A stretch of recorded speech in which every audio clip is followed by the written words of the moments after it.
Olá, queridos alunos, já estamos com saudade. Estamos com saudades de vocês, né? Hoje nós vamos conversar, dar dicas, né, sobre questões, o que cai na prova do Enem de linguagens, mais especificamente, né, da parte de língua portuguesa e produção de texto, tá? E agora eu vou convidar aqui meus amigos professores, por favor. Oi, Vanessa. Olá, bom dia, boa tarde, boa noite. Eu não sei a hora que você vai assistir esse vídeo. Estamos aqui, né, para reiterarmos assuntos bem importantes para que você mande super bem essa prova de língua portuguesa aí do Enem, tá bom?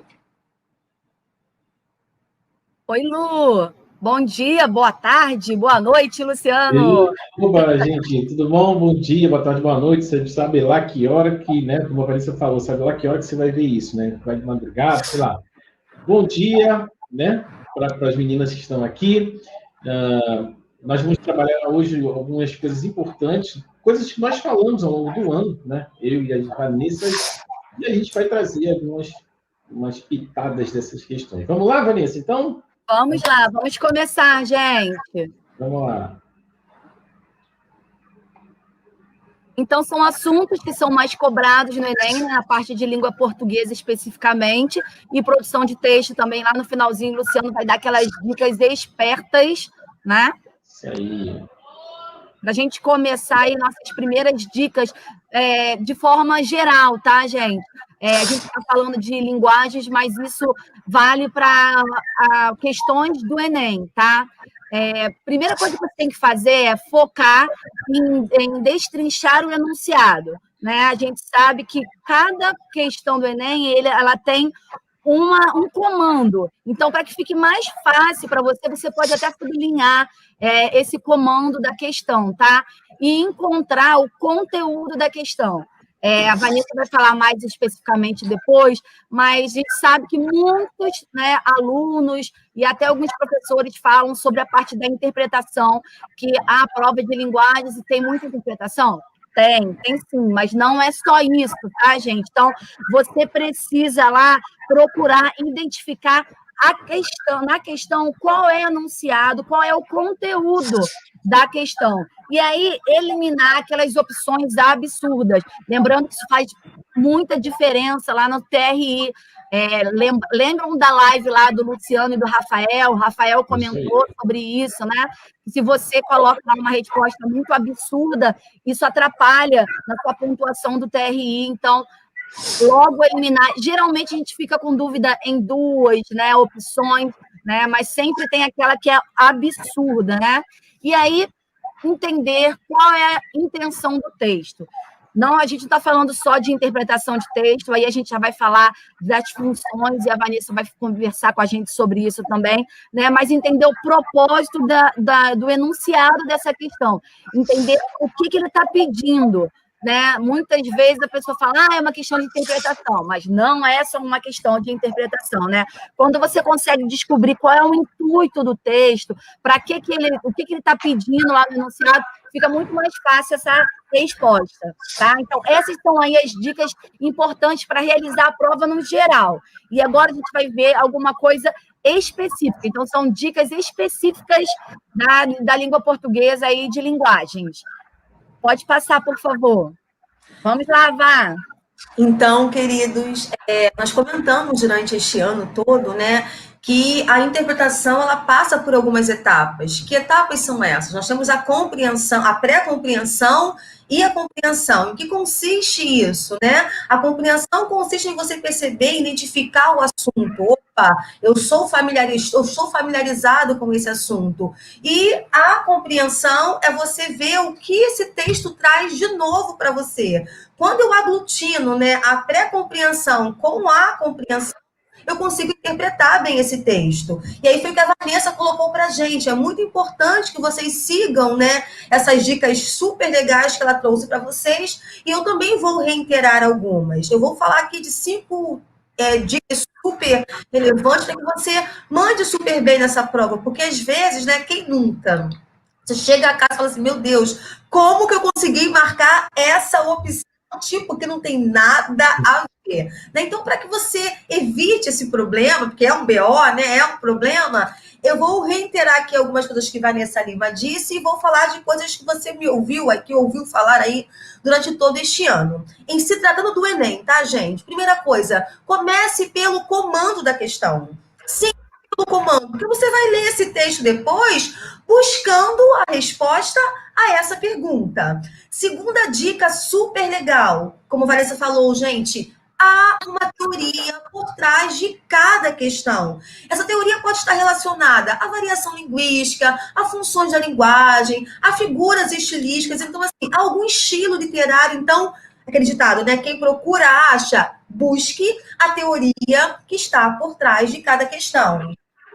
Segunda questão, gente, né, a Vanessa falou aí da questão de opções absurdas. Eu vou eliminar isso de imediato, mas é aquela famosa arte da paráfrase, né? Questões que tratam da mesma informação, pelo amor de Deus, eu também vou eliminar. Então, em tese, você tem aí 50% de chances de acertar essa questão.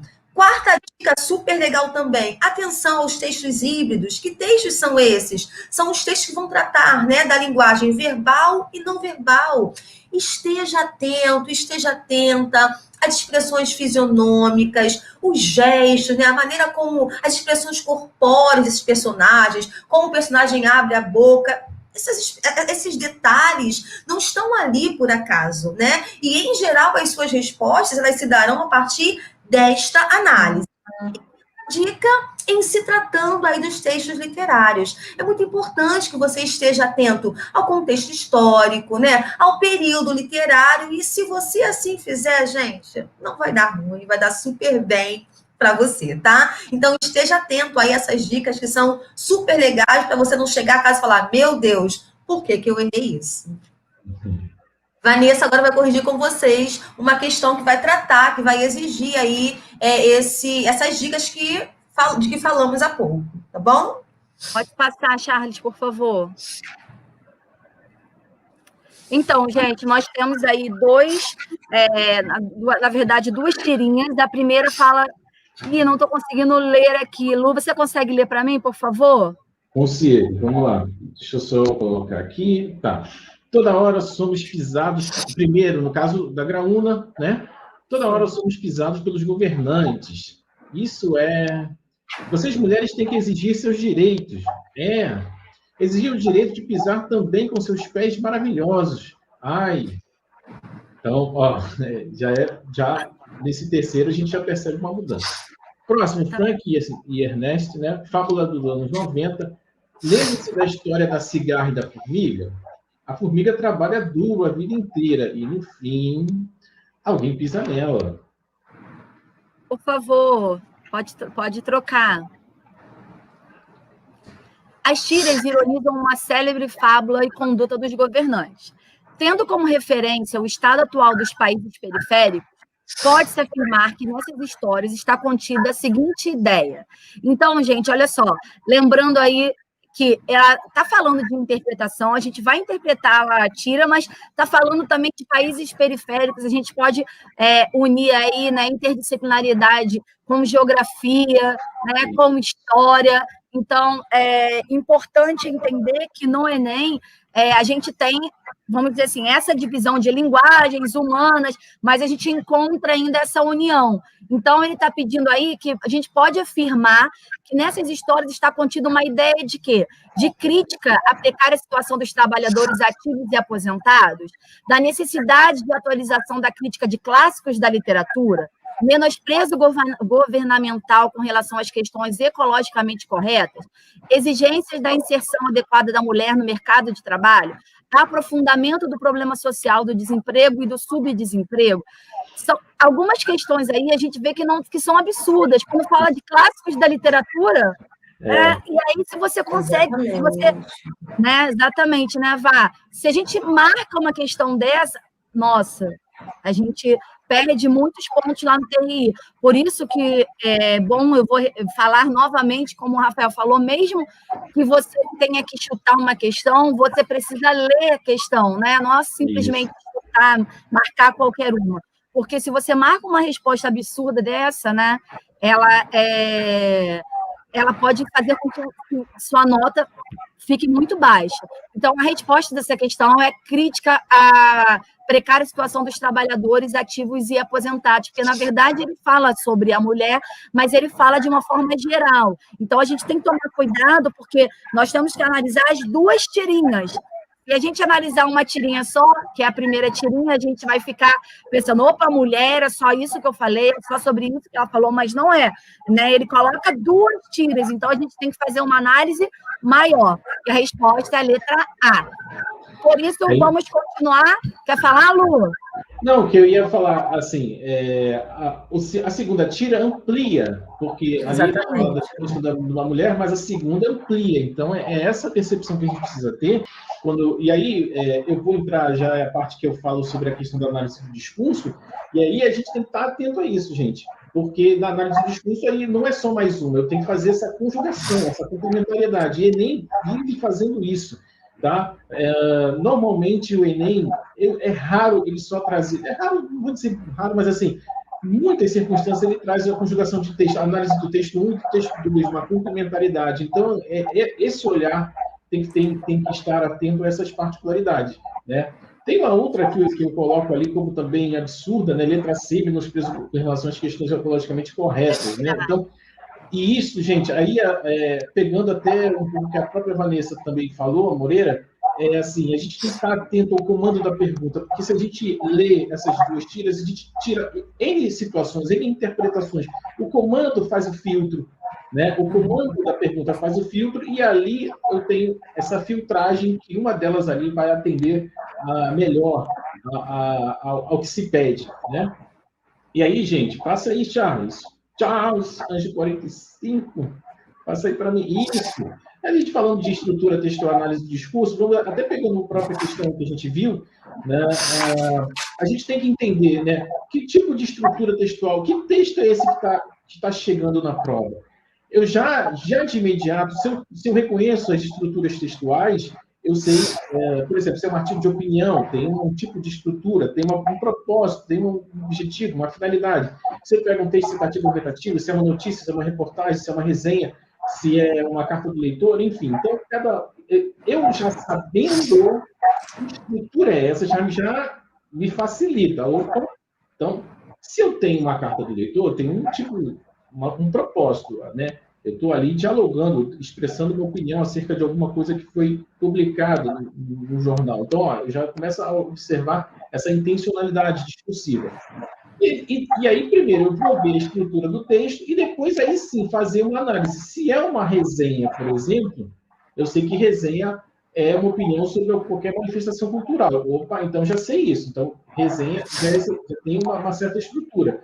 Quando eu fizer análise do discurso, eu vou observar, que particularidade está tratando ali naquela questão, que tipo de ponto de vista, que tipo de manifestação cultural é essa?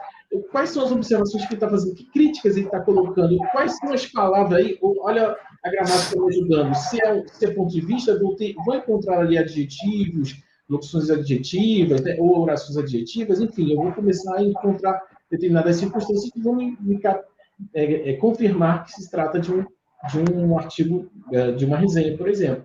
Então, é super importante, gente. Todo texto tem uma função social, todo texto tem uma funcionalidade, todo texto tem uma finalidade. Então, eu preciso extrair essas informações e, mediante o comando da pergunta, buscar a resposta mais adequada. Ok? Ok. Vamos lá, passa aí, Charles, por favor. Opa! Então, ele está assim, né? Talvez para vocês estejam pequeno aí, né? NASA divulga a primeira foto feita pelo robô Opportunity no solo de Marte. Veja, aí está lá a foto. Aí, gente, olha só, olha a questão, né? Tem um espaço social, tem um momento, né, em que isso foi publicado. Aí vamos lá. Isso daqui, por exemplo, é como se fosse é uma divulgação, mas é uma brincadeira, como se fosse um cartoon, né? Tá nessa jogada. E aí você já começa a perceber, isso aí é uma crítica, né? Então, ou charge ou cartoon, há uma crítica. Então, primeiro, já sei da estrutura, sei que aí vai rolar uma crítica. Olha a análise do discurso, a atualidade com que está sendo trabalhado. A NASA faz foguetes lá, faz robôs há muito tempo. Mas agora eu estou olhando para o momento de agora, essa questão das redes sociais, do uso dos aparelhos, da selfie, né, dos selfies, enfim. Então, ele diz assim, o Opportunity é o nome de um veículo explorador que aterrissou em Marte com a missão de enviar informações à Terra. A charge apresenta uma crítica ao... Então, essa charge aí faz uma... É evidente se a charge, chargé, né, no francês, crítica, né, uma carga. Então, qual é a crítica que se faz? Gasto exagerado com envio de robôs a outros planetas? É o que a gente chama isso aí, a letra A, de extrapolação, né? Não tem nada... Só leu o título ali, no contexto da própria imagem, e aí viajou. Na letra B, exploração indiscriminada de outros planetas. Tem. Situação excessiva de autoretrato. Não, e assim, Lu, é muito importante reiterar que o aluno ele sempre vai se deparar com essas questões absurdas, que nada tem a ver, que não dialogam, que não se comunicam com o texto em questão. Então, você precisa, aluno, estar atento a isso, tá? É muito importante as dicas de que nós falamos inicialmente. São opções, assim, absurdas. Então, assim, inconcebíveis, né? E aí, olha, voltando para a live da quarta-feira, e olha a razão, muitas vezes, de um perigo de se chutar uma questão.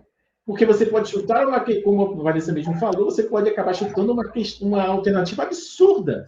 E aí, a prova por A mais B de que de que o sistema está percebendo que você chutou, porque você marcou uma coisa que não tem nada a ver, né?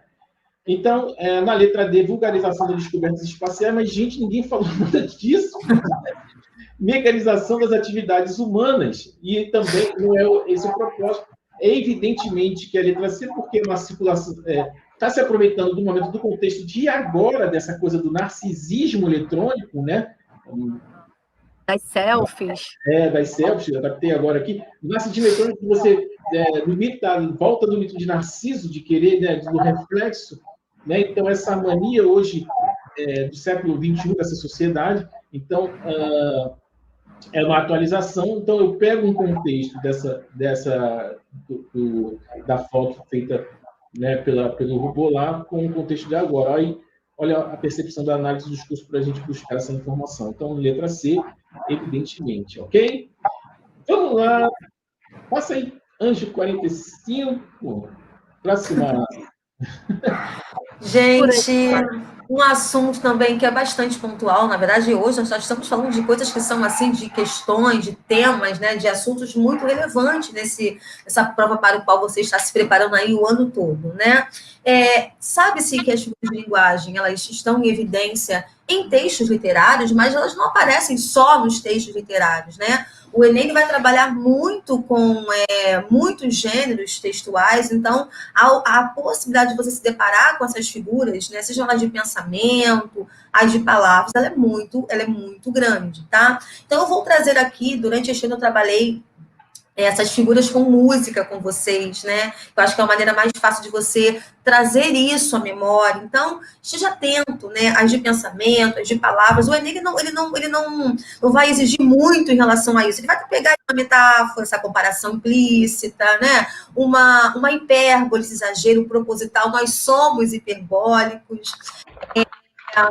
O eufemismo, que é essa suavização das ideias por parecer penosa, ou em alguns momentos desagradável, né? A própria comparação, a própria símile, né, que vai exigir de maneira explícita um conector que aponte para a analogia, a personificação ou animismo. Então, assim, são figuras que estão sempre em evidência. Se você pegar, por exemplo, as provas de 2010 a 2018, a 2019, você vai encontrar, né, essas figuras de pensamento, essas figuras de palavras. Em alguns momentos, né, as de harmonia também aparecem, uma assonância, uma literação, sobretudo aí nos textos híbridos, né, nas histórias em quadrinhos. Então, esteja atento a essas figuras, tá? Elas são bem relevantes. Ele não vai, assim, mexer muito com a gente no que diz respeito àquelas figuras de construção, hipérbato, né?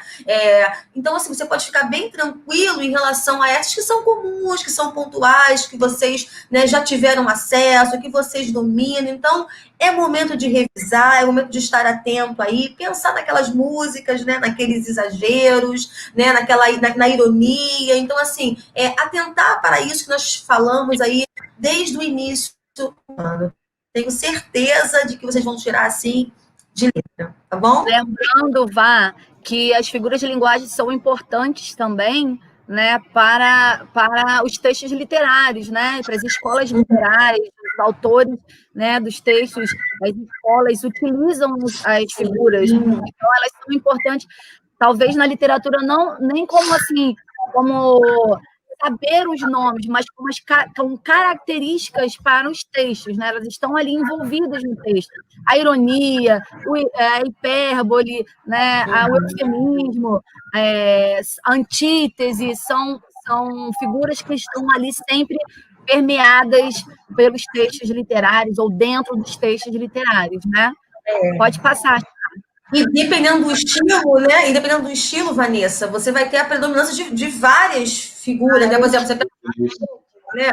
Antítese, o paradoxo, o hipérbato. Você pensa, por exemplo, no romantismo, muita metáfora, essa plurissignificação, né? Vocabulário. Então, é muito importante que o aluno aglutine essa informação, né? Em geral, você vai se deparar com essas figuras em se tratando de textos literários. Isso mesmo. E uma outra funções da linguagem que também tá por aí, né? Tá nessa história que a gente precisa entender qual é o caminho do texto, identificar a finalidade desse texto, né, Vá? Na verdade, eu digo para os alunos, disse para vocês, né, que funções da linguagem não é um assunto que cai no Enem, é um assunto que chove. Chove. Porque, assim, é o que eu disse para vocês há pouco, né?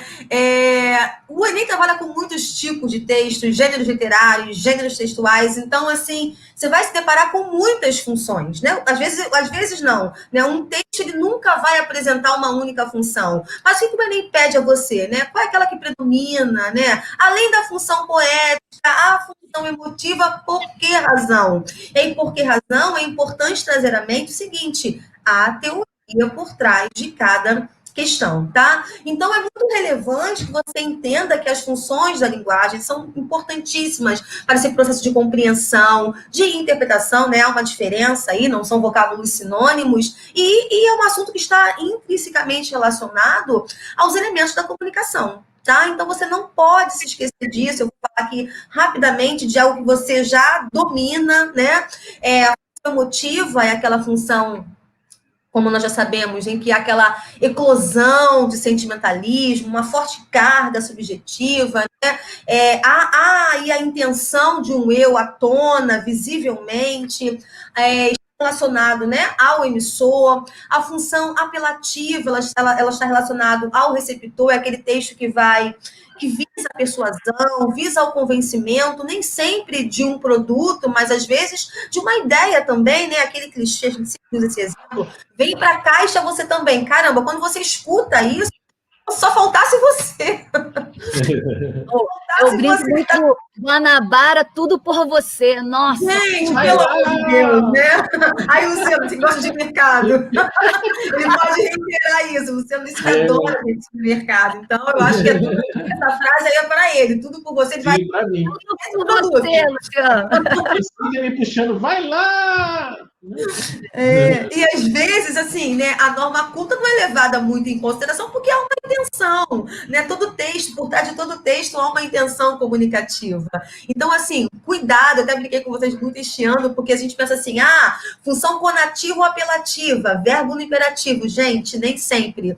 Eu tenho percebido que o Enem tem trabalhado muito com os textos da SINAF, né, seguros, né? E aí eu vi um texto muito inteligente, que eles fazem humor, assim, né? O texto é o seguinte, como é que é? Como pode fazer tanto sucesso perdendo um cliente atrás do outro? Gente, Como pode fazer tanto sucesso perdendo um cliente atrás do outro? E aí você percebe que você não tem verbo no imperativo, né? Mas você precisa ativar o seu conhecimento de mundo, o seu conhecimento enciclopédio para perceber que há uma intenção por trás. Qual é a intenção? Vender um seguro de vida. Então, né, é importante estender essa significação aí. Nem sempre você vai se deparar com verbo no imperativo. Não é assim. Vocês querem falar? Querem complementar? Não, pode continuar, vá. Pode. Vamos lá, função fática. Nossa, gente, é a função que eu brinco com vocês direto, né? Que eu usava muito quando eu chegava da faculdade, às vezes, minha mãe estava no quarto, eu chegava morta, e ela queria fazer, sabe, a resenha de tudo que ela fez durante o dia. Eu ficava, tá, beleza. Né? O que quer dizer isso? Ela está relacionada ao canal da comunicação. Então, a intenção qual é? Eu quero testar, ligar e desligar esse canal. Quando alguém liga para você, você desconhece o contatinho, você fica, alô, até você desligar, né? Enfim, você está testando aí o canal da comunicação, né? A função referencial ou denotativa, né? Ela está relacionada ao referente, ao contexto. Então, a intencionalidade qual é? Informar, né? Você vai encontrar isso em textos jornalísticos também. Por que eu falo também, gente? Porque você vai sempre, tá?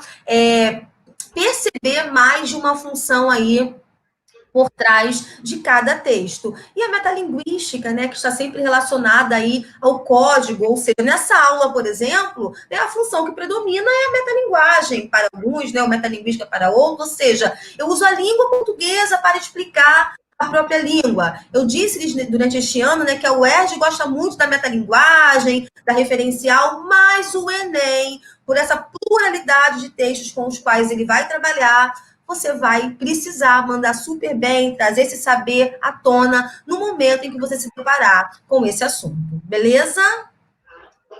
Beleza. Vamos lá. Então, Charles, por favor, passa, porque a nossa continuidade aí são os gêneros... tem a questão aí. A questão, vamos lá, então vamos fazer a questão. Vou começar a ler aqui, gente, desabafo. Desculpe-me, mas não dá para fazer uma crônicazinha divertida hoje. Simplesmente não dá. Não tenho como disfarçar. Esta é uma típica manhã de segunda-feira. A começar pela luz acesa da sala, que esqueci ontem à noite. 6 recados para serem respondidos na secretária eletrônica. Recados chatos. Contas para pagar que venceram ontem. Estou nervoso, estou zangado. Nos textos, em geral, é comum a manifestação simultânea de várias funções da linguagem, com o predomínio, entretanto, de uma sobre as outras. Vanessa acabou de falar sobre isso, né? No fragmento da crônica Desabafo, a função da linguagem predominante é a emotiva ou expressiva, pois, né? Então, ele está pedindo que a gente fale sobre a emoção, sobre a função emotiva ou expressiva, né? O que significa? Letra A.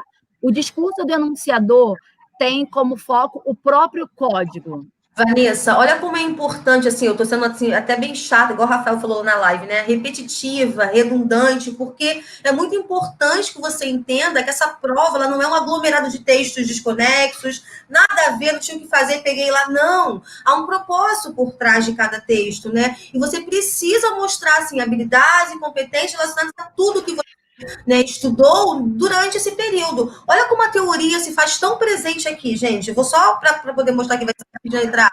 O discurso do enunciador tem como foco o próprio código. O que é isso? Função metalinguística. Então, assim, você já elimina isso de imediato. É só para reiterar, gente, que a gente precisa, sim, estar atento a essas dicas trilegais de que estamos falando, tá? Vanessa. Letra B. A atitude do enunciador se sobrepõe àquilo que está sendo dito. Né? Então, assim, vou ler as outras. O interlocutor é o foco do enunciador na construção da mensagem. O referente é elemento que se sobressai em detrimento dos demais. E letra E, o enunciador tem como objetivo principal a manutenção da comunicação. Não tem, essa questão é uma questão bem específica de que você precisa entender e saber o que são as funções. Que cada alternativa é uma função diferente. Exatamente. Exatamente. A resposta correta é a letra B, porque ele está pedindo lá, né, que a linguagem predominante é emotiva e expressiva. Por que que é? Então, porque a atitude denunciador se sobrepõe àquilo que está sendo dito. E é importante que você também pense nas questões gramaticais, né? Verbo na primeira pessoa, pronomes na primeira pessoa, né? Essa eclosão aí de uma forte carga subjetiva, tá bom? Mais uma questão mole, fácil. Vamos lá, Charles, por favor. E aí, gente, até falando, pegando aquele que nós falamos lá sobre estrutura, né, e análise do discurso, a gente reconhecendo os gêneros textuais também é importantíssimo, né? Porque eu vou para a questão, porque aqui não vou ler, vai lá de novo, por favor, porque eu vou mostrar uma coisa para vocês que é interessante, né? Quando você conhece todos os gêneros, né, a maioria... Vai, tchau! Vamos, Charles, por favor! Isso! Então, assim, vou mostrar pela questão como é importante a gente conhecer os gêneros, as estruturas, porque se eu sei cada uma delas, nossa, me facilita enormemente. Ele diz assim, essa questão tem uma particularidade, porque assim, o Enem, muitas vezes, às vezes traz a própria definição. Assim, ele não está preocupado que você decore as informações. Muitas vezes ele já te traz, mas é justamente você analisar toda essa informação, aplicar aquilo que você conhece no caso concreto, né? No texto, porque nós somos bombardeados por vários tipos de texto no dia a dia, na mensagem que a gente recebe, no jornal que a gente assiste, né? Na compra que a gente faz, enfim. Então, a gente reconhecendo, quando a gente vive no dia a dia, a gente está justamente analisando todos esses discursos e sabendo exatamente qual é a finalidade, qual é a função social que ele tem. Então, vamos lá. Ele diz assim, gênero dramático, ou seja, já vai trazer definição, é aquele em que o artista usa como intermediário entre si e o público a representação. O gênero dramático é a representatividade, é o texto sendo trabalhado pelos personagens, né? Pelos atores, atrizes, enfim. A palavra vem do grego drao, fazer, e quer dizer ação. A peça teatral é, pois, uma composição literária destinada à apresentação por atores em um palco, atuando, dialogando entre si. Eu vou pegar o texto frio e vou fazer com que aqueles personagens façam, né, a dramatização, né, tragam a sua persona, né, ou construir uma persona, uma personalidade, né, e aí vai imprimir de particularidades em cima de um texto que aparentemente é frio. O texto dramático é complementado pela atuação dos atores no espetáculo teatral e possui uma estrutura específica, caracterizada. Aí vai trazer a estrutura, tá vendo? Está trazendo a definição. Pela presença de personagens que devem estar ligados com lógica uns aos outros, é a ação, até para a gente entender o desenrolar da história, né? Pela ação dramática, trama, o enredo, a gente percebe uma evolução da construção da história, porque tem um início e um fim, tem um clímax, né? Tem um desfecho e tudo mais. Que o conjunto de atos dramáticos, maneiras de ser e de agir dos personagens encadeados à unidade do efeito, e segundo uma ordem composta de exposição, conflito, complicação, clímax e desfecho. A gente vê uma série, um filme, a gente percebe essas coisas que vão se somando na evolução da contação da história até chegar ao clímax e ao desfecho. Pela situação no ambiente, né, que é o palco ali, né, no caso do teatro, mas o filme, tudo tem ali um ambiente que se passa a história, que é o conjunto de circunstâncias físicas, sociais, espirituais em que se situação. Se é um filme de época, a gente vai ter uma composição ali diferente, se é um filme futurista, então todo esse espaço caracteriza essa montagem. Pelo tema, né, que história está sendo contada, né? Qual é a temática desse filme, dessa série, dessa teatralização? Pelo tema, ou seja, a ideia que o autor, o dramaturgo, deseja expor com sua interpretação real por meio da representação. Gente, eu li rápido, mas o que acontece? A gente dá a definição do que é o gênero dramático. E aí eu percebo que, pela leitura que eu acabei de fazer, eu consigo, pelo que eu já estudei lá nos gêneros, eu sei que está falando de um texto narrativo. Não está falando de um texto narrativo, não está falando de um texto expositivo, não está falando de um gênero argumentativo, nenhum tipo de construção argumentativa, né? Não é uma notícia, não é uma reportagem, enfim, está falando de uma representação. Então, quais são os gêneros, né? Quais são os gêneros textuais que têm a representação, né? A contação da história? Aí vocês percebem, vamos lá, considerando o texto e analisando os elementos que constituem o espetáculo teatral, conclui-se que, na letra A, a criação de espetáculo teatral apresenta-se como um fenômeno de ordem individual. Aí eu já não preciso nem mais terminar de ler, né? Concepção de forma coletiva, né? Fumaça, isso. Na letra B, o cenário onde se desenrola a ação cênica é concebido e construído pelo cenógrafo de modo autônomo. Aí eu paro, né? Porque todo o cenário tem toda uma composição ali, a interação entre os personagens, né? Então, independe do tema. Cara, vou fazer uma coisa aqui qualquer. Ai, foi. Mentira, né? Letra C. O texto cênico pode originar-se dos mais variados gêneros textuais.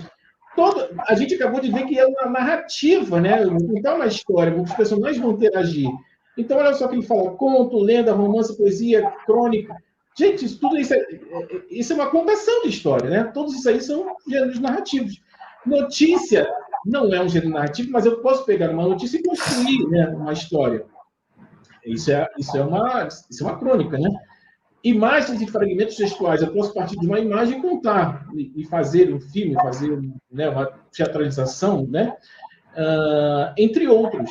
Então, tudo o que boa parte dele falou são gêneros narrativos. Então, por isso que o gabarito é a letra C. Vamos continuar aqui na letra D. O corpo do ator na cena tem pouca importância. Ah, Jesus, né? Pelo amor de Deus, né? É aquela questão absurda aqui. É uma questão absurda que eu vou eliminar. Exatamente. Na letra E, a iluminação e o som de espetáculo cênico independem. Aí eu posso botar um rock lá numa dramatização de 1800, é isso? Botar um funk senta, em 1500. Pelo amor de Jesus, né? Essa questão estava bem tranquila, né, Lu? Com certeza. Vai, Charles! Vamos, Charles. Agora a gente vai falar aí de arte e cultura. A gente poderia até ter chamado a Jeane, a professora de arte, aí para nos ajudar, né? Compor aí a nossa conversa. Por quê? Mas como a gente fala de cultura e de arte na prova de linguagens, é sempre para relacionar, né, os textos, né, os nossos textos literários, com as outras expressões artísticas, que pode ser uma pintura, pode ser uma arte plástica, né? Isso acontece muito quando a gente fala lá das escolas literárias, e é super importante a gente entender, a gente saber que a literatura é uma arte, né? Uma forma de arte, só que a arte da palavra, né? Os autores utilizam a literatura como arte, mas arte da palavra, e nós temos as outras aí, as outras expressões artísticas. Por exemplo, aí a Tarsila do Amaral, que a gente conhece aí, né, o quadro da Tarsila, que está aí no slide. Então, o que a gente precisa entender é essa construção, fazer essa análise sempre da parte da arte, né, das outras expressões artísticas com o texto. Ou mesmo, na própria prova de linguagem, o que acontece é ter uma expressão artística que não é, né, da literatura, pode ser um quadro, ou às vezes, hoje em dia a gente vê até pinturas em muro, né, grafite, exatamente, e caindo contextualizada com o texto ou com o que está acontecendo no país, né, na nossa vivência mesmo. Então, é importante nós aprendermos a olhar essa arte de forma a saber a contextualizá-la. É uma arte tal, que aconteceu no tempo tal, ou junto com o estilo literário tal, ou é uma arte contemporânea que mostra o que está acontecendo na nossa atualidade. Então, a prova de linguagens, ela tem essa característica, sempre tem alguma questão fazendo essa análise aí, né? Essa união da arte, a expressão artística de forma geral, né? Da cultura com a arte, não só da literatura, mas de quadros, de pinturas, de esculturas, muitas vezes, né? Pode passar, Charles, por favor. E aí, tem uma questão para a gente fazer também, e a gente vai falar também dessa arte unida também com a linguagem, né? A gente vai falar sobre a linguagem verbal e não verbal daqui a pouquinho. Deixa eu só continuar aí com o exercício, e a gente vai ver que está tudo englobado, né? A parte das linguagens, ela é muito unida, né? Uma coisa juntinho da outra. Vamos ver a questão aí do Enem de 2017. Luciano, você pode ler para mim, por favor? A obra de Rubem Valentim apresenta emblemas que, baseando-se em signos de religiões afro-brasileiras, se transformam em produção artística. A obra Emblema 78 relaciona-se com o modernismo em virtude da... Na letra Então, fala. desculpa, Lu. Ele está querendo que a gente relacione aí essa obra de arte, né, que se chama Emblema, de 78, que fala das religiões africanas, com características do modernismo. Vamos lá, por favor, Lu. Na letra A, ele diz simplificação de formas de paisagem brasileira. Não tem nada de paisagem brasileira ali, né? A gente sabe que está falando de signos da religião afro-brasileira. Exatamente. Na letra B, ele diz valorização de símbolos do processo de urbanização. Também não tem nada. Letra C, fusão de elementos da cultura brasileira com a arte europeia. Vamos pular essa aí, que essa daí tem a ver. Vamos ver se tem mais alguma a ver. Vamos lá. Alusão aos símbolos cívicos presentes na bandeira nacional. Jesus. Também não tem nada a ver. Na letra E, composição simétrica de elementos relativos à miscigenação racial. Então, olha só, gente, a gente só consegue encontrar a resposta certa aí na C, lembrando que no modernismo a gente tem lá na primeira fase aquela história de pegar o que era de fora, mas trazer e transformar, não é isso? Deglutir. Lembram dessa história que a gente estudou, né? A fase heróica aí do nacionalismo? Eles queriam mostrar a cultura nacional, a cultura brasileira, mas tudo que fosse de fora, que fosse importante, traz, né? Mas deglute. Vamos dizer assim, analisa aquilo ali para transformar na arte nacional, né? Não era aquela história de pega e coloca aqui, que a gente vê muito, a gente até conversou isso nas nossas aulas. Hoje em dia, a gente ainda tem muita essa história de tudo que é de fora é melhor. Eles não queriam isso, né? Eles queriam mostrar a nossa nacionalidade. Vem um pouquinho também com aquelas características, só que lá no romantismo é mais idealizado, né? Um nacionalismo mais idealizado.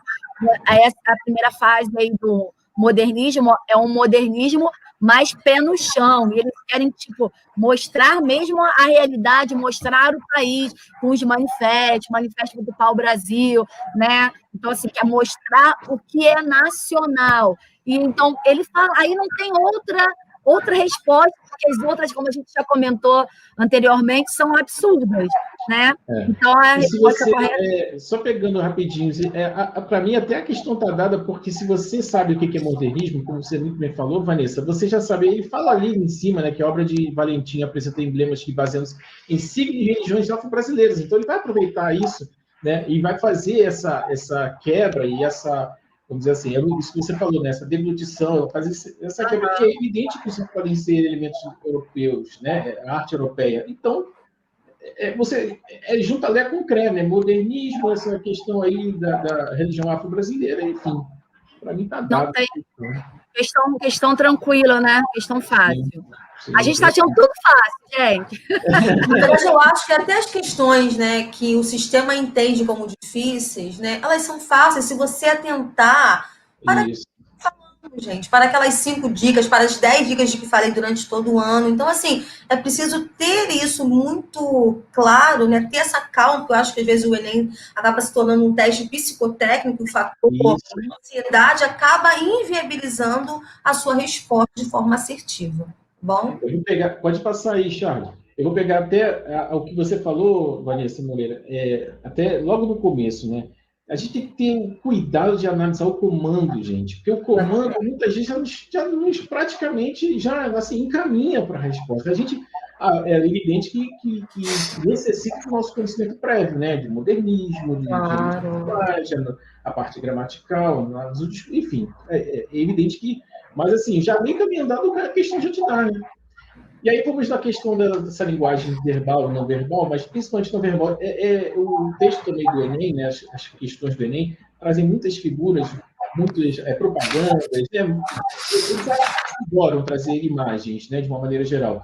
E isso é importante a gente entender, gente. Até pegando aqui essa apresentação, mas assim, por isso que é importante a gente, nesse processo do ensino médio, a gente ganhar repertório, né? A gente conhecer o máximo de informações, de imagens, de aumentar o nosso repertório vocabulário, nosso repertório cultural, porque isso vai nos dando uma amplitude maior para responder as questões. Nesse caso, por exemplo, da tirinha, né? No caso da tirinha ou da charge, do cartoon, da propaganda, seja lá o que for, né? E isso não só na prova de linguagem, qualquer outra prova, a gente consegue entender mais, né? A tirinha, por exemplo, eu vou seguir o texto, mas a gente percebe que tem outras informações sendo dadas ali. Ele fala assim, sou um super-herói. Né? Aí imagina se uma pessoa está lendo com uma pessoa que está cega. Sou um super-herói. Tenho superpoderes. Vai. Invisibilidade. Se você fala isso com o cego e não dá um contexto, ele vai criar um outro significado. É verdade. Né? Mas você analisando, né, há uma crítica, evidentemente, aqui bem ferina quanto à questão da desigualdade social, porque você vai avaliar o contexto do próprio desenho. Eles estão ali numa situação paupérrima, né? A representação que é da roupa ali, como se fossem até sujos, uma parede descascada ao fundo ali, do lado esquerdo, né? Os transeuntes passando e totalmente ignorantes, no sentido de ignorar as pessoas que estão ali presentes, né? E aí, o último quadrinho amplia, mostrando exatamente, porque no começo mostram só os dois, no segundo mostra uma cabeça. Até aí, você está adicionando informações. Na terceira, você amplia, você dá um zoom, né? E aí você percebe que as pessoas estão ali, zoom out, né? Você vê as pessoas transitando, ou seja, né? Aí serem insensíveis as pessoas para a condição social com as quais eles estão convivendo, e há uma insensibilidade da sociedade a essa invisibilidade dessas pessoas, né? Então, percebam que todo desenho constrói essa significação, né? Na verdade, Léo, não. Na verdade, Luciano, isso é muito importante, assim, independente do texto, né? Se ele é verbal, não verbal, se ele é híbrido, o que você falou você foi muito feliz no que você falou, porque, assim, há esse conhecimento enciclopédico que precisa ser ativado. Daí a importância da leitura, daí a importância dessas diversas matérias que compõem esse currículo, porque você vai precisar disso, né? Interpretar, como eu disse no início, é você aglutinar a compreensão, ou seja, eu sei do que esse texto está falando, eu reconheço esse assunto, e eu preciso perceber o que há de novo sobre esse assunto aí. Preciso juntar isso. Quando eu junto isso, eu consigo interpretar. Então, isso é muito importante. Se você não tiver uma bagagem cultural, você, né, sai aí em prejuízo, né, no que diz respeito a esse processo de compreensão, de interpretação textual. Isso. E é só resgatando que essa prova é uma análise do ensino médio. Tudo isso que você deveria ter construído ao longo da trajetória, né? Vai, Charles, por favor. Próxima questão. Isso. Ele diz assim, né? Uma questão do Enem, em uma conversa ou leitura de um texto, corre-se o risco de atribuir um significado inadequado a um termo de expressão, e isso pode levar a certos resultados inesperados, como se vê nos quadrinhos abaixo. Entra de novo nessa questão também da análise do discurso, né? De a gente perceber, a gente precisa analisar o contexto, como até a Vanessa falou também, né? Quando eu falo Vanessa... Vanessa. E assim, a gente acionar conhecimento de mundo, acionar o contexto social, histórico, tudo mais, para tirar a informação mais exata, né? Então, se nós analisarmos o quadrinho, ele fala ali, tá, menina? E aí, primeiro, tem que conhecer ali o contexto até do próprio quadrinho, é Chico Bento, né? E aí aí tem um universo ali por trás que eu preciso conceber para entender, né? Então, Chico, aí vem lá um texto suprimido nesse quadrinho ali. Tira uma foto, né? Aí ela pede alguma coisa, aí tem lá o flash, aí você fica no segundo quadrinho, você fica assim, ué, mas por que ele abriu as calças para baixo, né? Aí ele fala, quem entende as mulheres, né? Então, eu preciso desse universo, eu preciso acionar esse conhecimento dessa tirinha em particular, né? Desse universo, dessa variação, né, social, né? Está dentro também da variação linguística, da maneira como ele se comunica, tudo isso aí está trazendo informações, estão trazendo informações para a gente acionar para resolver a questão.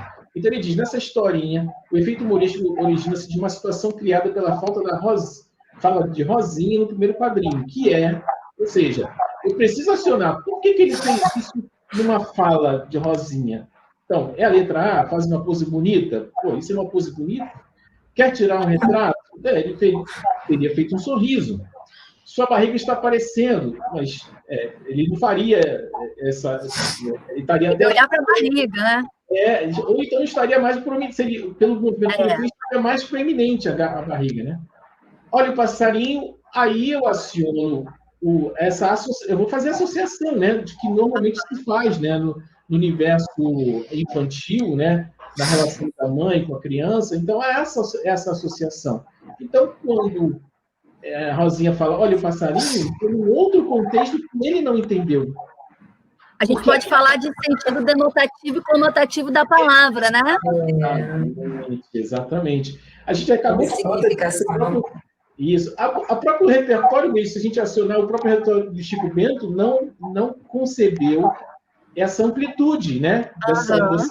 Essa ambivalência, desse significado, desse duplo significado, né? Então, aí também entra o que você falou de notação e conotação. Né? Então, olha o passarinho, é evidentemente a resposta, e depois, na letra E, cuidado com flecha, aí eu me recuso a responder. Gente, a língua portuguesa é muito linda, dinâmica demais, né? Eu adoro.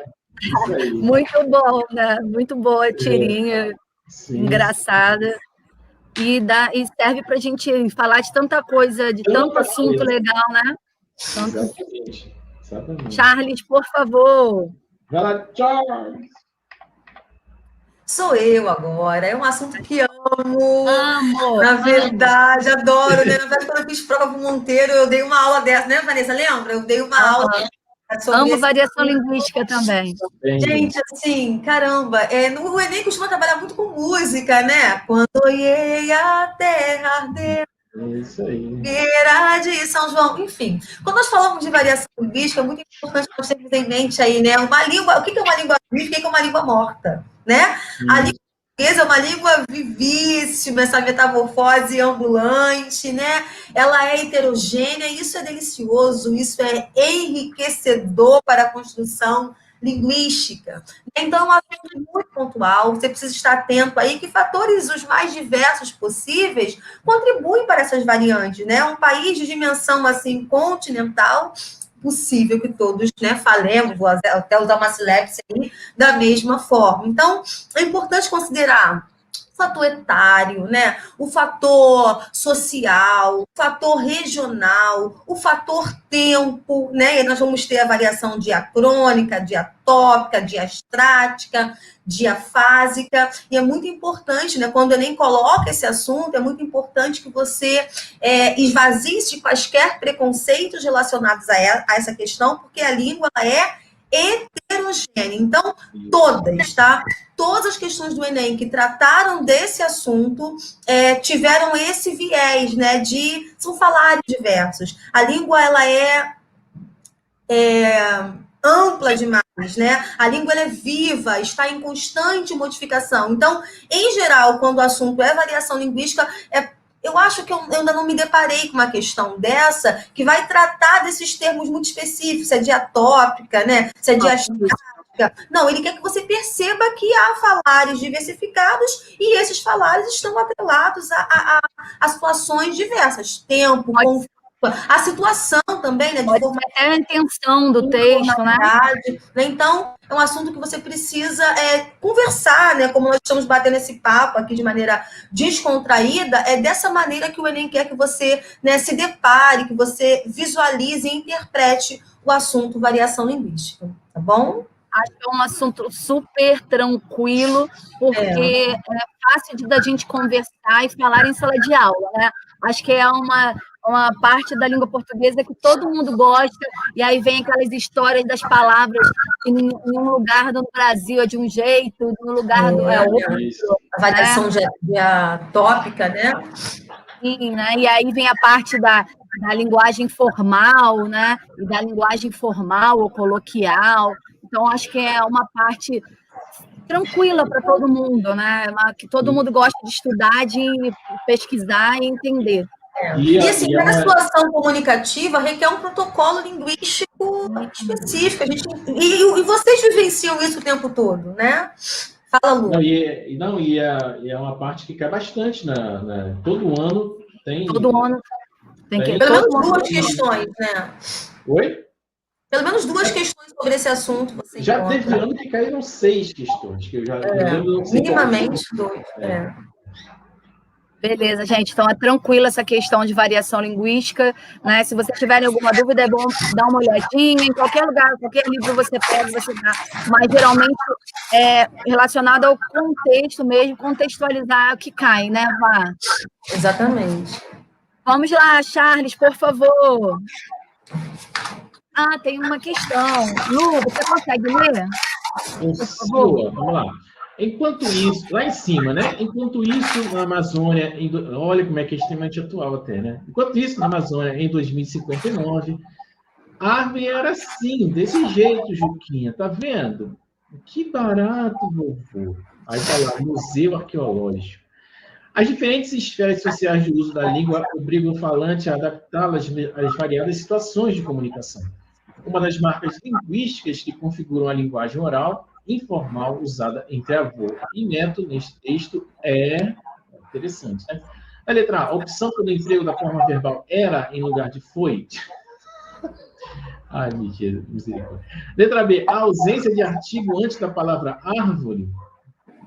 Na letra C, o emprego da redução tá em lugar da forma verbal está. Na letra D, o uso da contração desse em lugar da expressão de esse. E na letra E, a utilização do pronome que em início de frase exclamativa. Que questão fácil! Vai dar até raiva. Então, gente, olha só, ela está pedindo a linguagem informal usada entre o avô e o neto. Então, isso é uma situação que nós utilizamos no nosso dia a dia, por mais que, assim, não você se policie, acontece, né?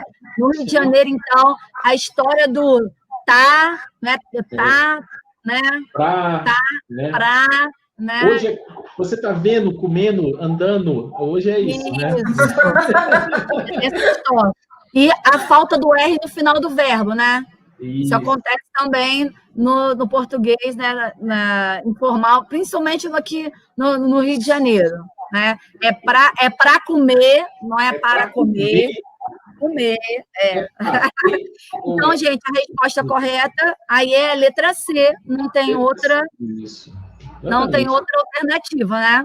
C, que ele está reduzindo lá a redução do tá em lugar da forma verbal está.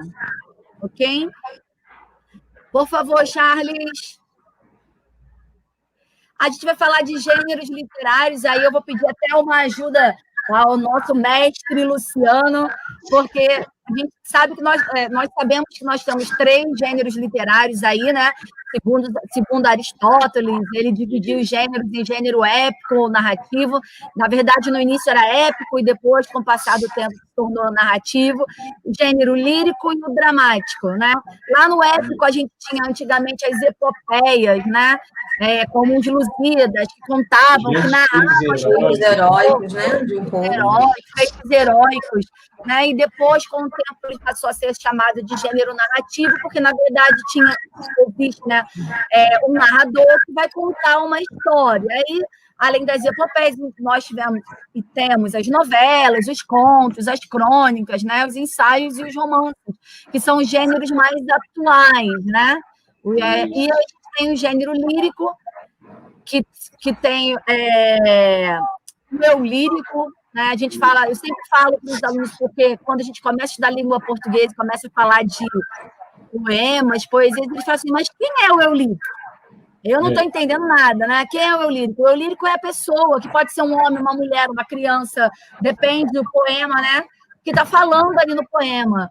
Então, nem sempre corresponde ao autor do texto. Isso, quem fala do poema. Principalmente se a gente pegar lá o arcadismo, aí pegando rapidinho. Nossa, né? Muito.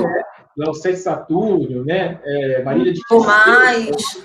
Não é? São pseudônimos e tudo mais. Então, exatamente. A gente tem que ter cuidado com isso. Que é aquele quem fala no poema. E há uma confusão enorme entre o autor, como a Vanessa. Exatamente. né? E o lírico. Importante essa observação, né, gente? Então, o gênero lírico, ele vai expressar os sentimentos, as emoções do eu lírico, né? Geralmente está com pronomes e verbos na primeira pessoa, e a gente tem o gênero dramático, que lá eu sempre falo para os alunos que dramático não é de drama, vou chorar. Não é isso, é de encenar, não é isso? É teatral. Então, assim, quando a gente fala de gênero dramático, mas, professora, é um gênero para a gente chorar, ficar triste? Não, não é isso. Né? A comédia é uma... Né? A comédia é um gênero dramático. Gênero dramático. É ação, né? Exatamente. Então, na verdade, esse tipo de gênero literário, ele é feito para encenar, né? Ele vai para ser usado no teatro, para representação. E aí a gente tem... Charles, por favor, passa para mim. Passa para mim, por favor. Charles! Charles? Hey, Charles! Ih, parou. Oi. E aí, tem gêneros literários modernos, e assim, Luciano já comentou, né, quando ele falou dos gêneros textuais, os gêneros. Tem mais alguma coisa que a gente possa falar, Lu? Eles foram sendo criados e produzidos aí ao longo da literatura, né? Sim, sim. Não, foi todos esses aí que se apresentam são textos narrativos, né? Então, assim, eles estão se concentrados em 3 grandes partes, né? Como você mesmo falou, e fez a divisão ali, mas ele se expande, né, para essas produções, né, essas estruturas, no romance, novela, conto, crônica, poema, até mesmo canção, vamos lá, né, são contação de história, né, eu tenho um desdobramento aí, eu tenho personalidades ali atuando, né, ainda que seja de repente só um personagem, mas eu tenho uma atuação, eu tenho o draw, né, eu tenho a ação propriamente dita, eu tenho a perspectiva de contar uma história, eu vou ter que reconhecer verbos no passado, né, de que há um desdobramento ao decorrer do tempo, enfim, eu estou contando uma história, efetivamente é isso, né? Então, são importantes para que eles entendam os textos dentro da prova do Enem, mas não especificamente saber o que é um romance, o que é uma novela, né? Sim, porque isso... E aí que é legal, porque o Enem não cobra essas questões de tarefa, né? Exatamente, é você entender de que você está vendo... E muitas vezes ele até vai te dizer, isso é uma novela, isso é um conto, isso é um romance, mas quando ele falar isso é um conto, opa, conto? O que é conto? Qual a diferença de conto? Então, aí é que você recupera essas informações, né? Saber que são narrativas, né? Pode passar, Charles, por favor. E aí a gente tem as escolas literárias, que a gente vai começar a falar aí de literatura. Nós sabemos que nós temos muitas escolas, né? A gente começa aqui no Brasil, falando de literatura brasileira, com o quinhentismo, que não é uma escola literária, mas é a introdução, né? E aí o quinhentismo é um conteúdo, de literatura que cai todo ano no Enem. Muitas vezes relacionados com textos históricos ou com a arte, com alguma questão relacionada a uma pintura, a uma escultura. Então, assim, passa para mim, por favor, Charles. A primeira missa do Brasil, por exemplo. Exatamente. Né? Nós temos aí todos os estilos literários. É importante que vocês saibam características de todos, autores, né? Porque às vezes você lê um texto, quando você olha o autor, esse autor é do romantismo, esse autor é do modernismo. Então você já sabe as características dele ali dentro do texto, né? Passa para mim, por favor, Charles. E aí eu coloquei nós colocamos aí no próximo slide quais são, né, as escolas literárias que caem mais no Enem. Modernismo, sem dúvida, cai muita coisa do modernismo e da parte contemporânea também, mais atual.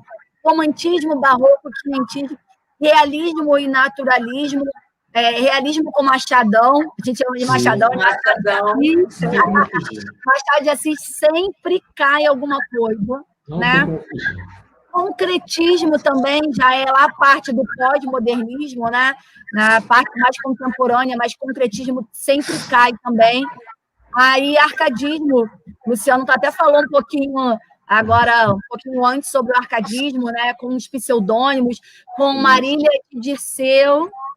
Olha como é que, às vezes, sabendo a escola literária, a gente até identifica também as imagens, ou figuras, ou pinturas que são trazidas. Essa imagem que você trouxe acima, Charles, volta rapidinho, prometo que eu não vou demorar.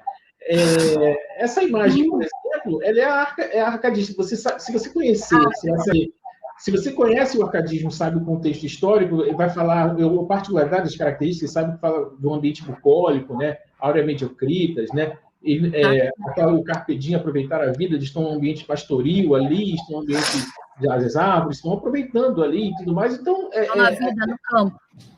Uma vida no campo, exatamente, o Jerry Urban, né? Fugir da cidade para o campo. Então, você já, pela imagem, você associa ao movimento porque você conhece as particularidades do movimento, né? Por exemplo. Isso é uma intencionalidade da prova do Enem, né? Eles fazem muito isso, através de figuras, através, às vezes, de textos atuais, né? Fazendo análise de texto atual com um estilo literário, exatamente. Anterior. Então, essa é a intenção. Vanessa, o estilo literário, ele vai, né, a literatura é a arte que se manifesta por meio da palavra, e às vezes você tem, por exemplo, o barroco, você tem a escultura, você tem a pintura, né? Você não tem só o estilo, né? Por meio da literatura, né, a escrita, por exemplo, é importante que o aluno ele consiga estender isso para que ele visualize, né, esses estilos em manifestações artísticas diversificadas, né? E a gente precisa entender o contexto histórico, na verdade, o que está acontecendo ali, né, naquela época, daquele estilo literário, para poder entender também até o que o autor está escrevendo, porque ele está inserido naquele mundo ali. Eu falo que a literatura, né, ela está muito ligada ao contexto histórico, à história mesmo. Exatamente. Está acontecendo naquela época, no Brasil e no mundo, na verdade, né? Porque começa lá na Europa e aí eles trazem para o Brasil. E alguns estilos literários a gente tem praticamente a mesma coisa, mas alguns estilos a gente tem uma mudança, porque o que está acontecendo no Brasil muda, né? Então, tem que mudar também. Pode passar, Charles. Essa aí também. Próxima, por favor. Então, eu coloquei aí quais são os temas que caem mais aí de escolas literárias no Enem. Cai aí o pós-modernismo, essa quarta geração, né? Tem gente que chama de quarta geração, mas essa parte do modernismo contemporâneo, lá de 1958, até a atualidade, cai muita coisa atual também. Fala, sempre tem questão de concretismo, gente. A arte concreta, aquela que é a página em branco, né? E aí usar as palavras de formas diferentes para mostrar uma realidade, né? A parte do verbo, voco, visual, usar a palavra, o som e a imagem, sempre cai. Cai as gerações do modernismo, primeira, segunda e terceira geração, com suas especificidades, primeira geração, né, fase nacional, né, heróica. Isso. A segunda geração, com a parte lá da prosa e da poesia, parte regionalista, né? A gente tem lá Raquel Queiroz, Jorge Amado, né? A terceira geração, que fala que é uma geração mais intimista, que fala muito da palavra. E ali na terceira geração, cada autor tem um estilo. Eu amo Clarice Lispector. João Cabral, de Melo Neto também. Exatamente, João Cabral, né? Mas assim, eu falo para eles que terceira geração, Clarice.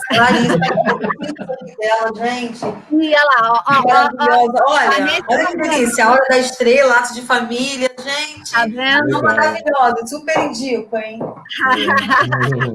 Então, e a gente também tem o pré-modernismo, lembrando que a UERJ, este ano, ela pontuou o livro, né, do Lima Barreto, Policarpo Quaresma, né? Então, assim, o pré-modernismo, assim como o romantismo sempre cai, gente.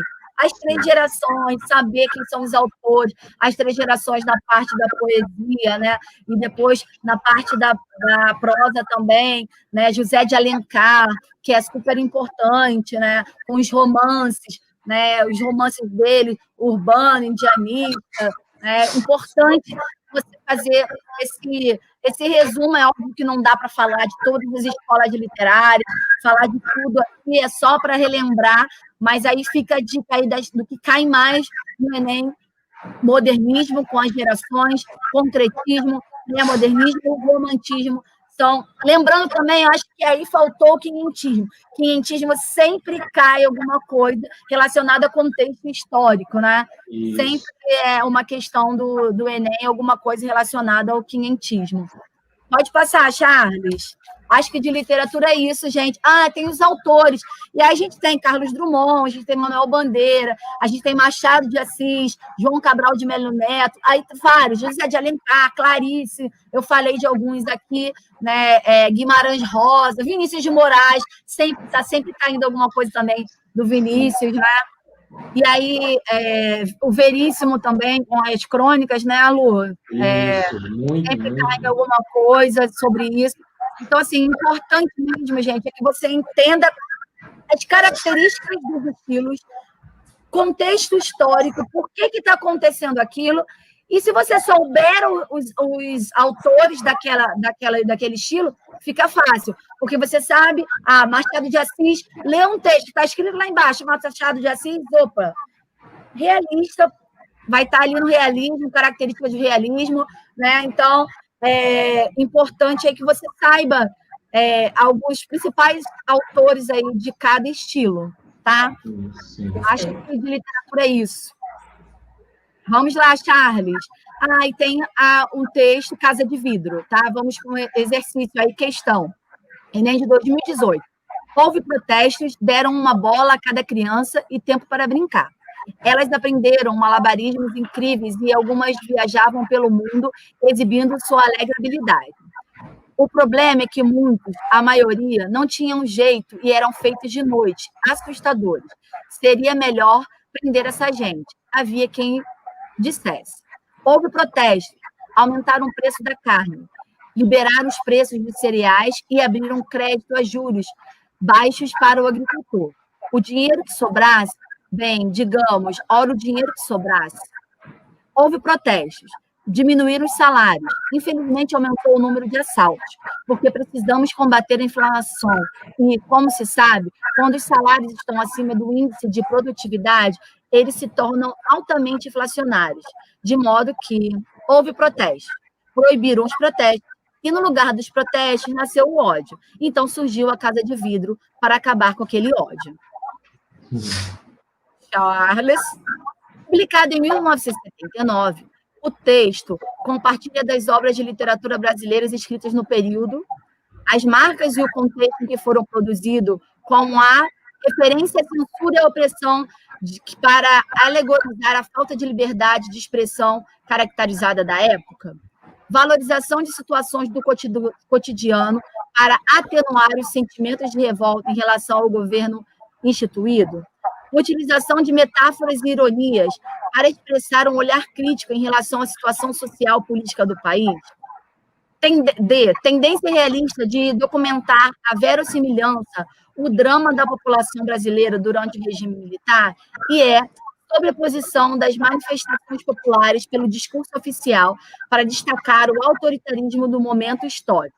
Então, o texto foi publicado em 1979, e ele compartilha com outras obras da literatura brasileira escritas no período. A marca desse aí do texto foi produzido com o quê? Ele utilizou o quê para que construísse esse texto? Ele faz referência à censura, à opressão, à falta de liberdade da época? Até faz, né, gente? Sim. Faz referência a essa censura. Mas ele quer como o texto foi produzido. Olha só o enunciado. Essa questão aí já é uma questão mais elaborada, né? Ele quer como ele foi produzido. Ele foi produzido com a valorização de situações do cotidiano para atenuar os sentimentos de revolta em relação ao governo instituído. Aí, não fala, a gente não consegue ver nada assim. É para isso, mas não tem, vamos dizer assim, não é direto isso, né? Eles constroem texto de uma forma que não seja uma crítica direta, né? E aí ele está dizendo para atenuar os sentimentos de revolta. Não é para atenuar o sentimento. Ele vai construir o texto para mostrar o que está acontecendo, mas ele não pode mostrar o que está acontecendo por conta, acredito lá, de 79, regime militar, não é isso?